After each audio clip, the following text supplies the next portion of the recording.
beautiful day to be down by the river, not in a van, but just taking a walk, a rosary walk actually.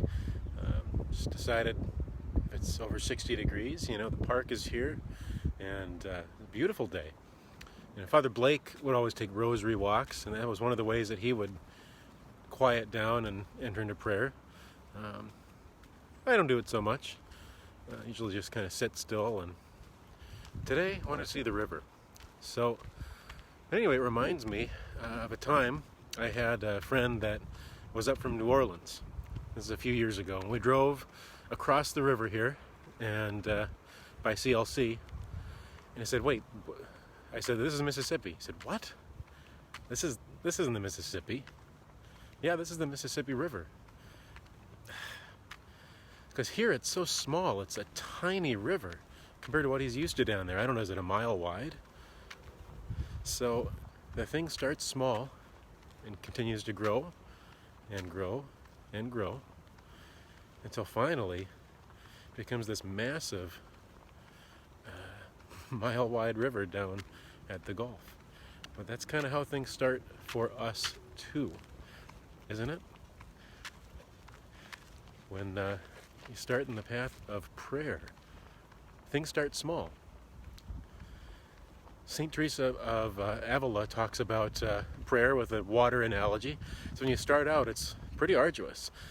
It's like going to a well to draw water, and it's a very, very, very deep well, and you need a bucket and a very long rope, and you have to put in the effort to lower that bucket and raise it up and continually do that just for a little bit of water. And that's what it's like when we start in a prayer life.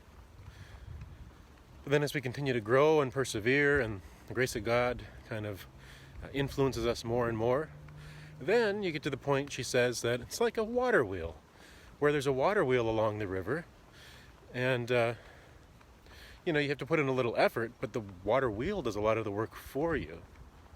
So you continue to grow and grow over the years. Then there's a point where now the water starts to come in like as if there's an irrigation system, like little streams or creeks run into the soil of your soul. Again, not quite as much effort. You have to be in the right place. Prepare ourselves, be ready for that grace to flow. But so much less effort. It gets easier over time, more fruitful, more flowing. And then finally, there's a time when it's like the rains that simply fall gently from above and soak and saturate all of the soil from above. Not streaming in from the sides here and there, but just saturating that soil with this beautiful water. So just a sign of hope that we can grow in prayer. It might start small, like the Mississippi starts small and grows massive down in Louisiana, or it might start small like that little tiny bucket drawing from the well, but that eventually can become like a downpour of gentle rainfall upon our soul.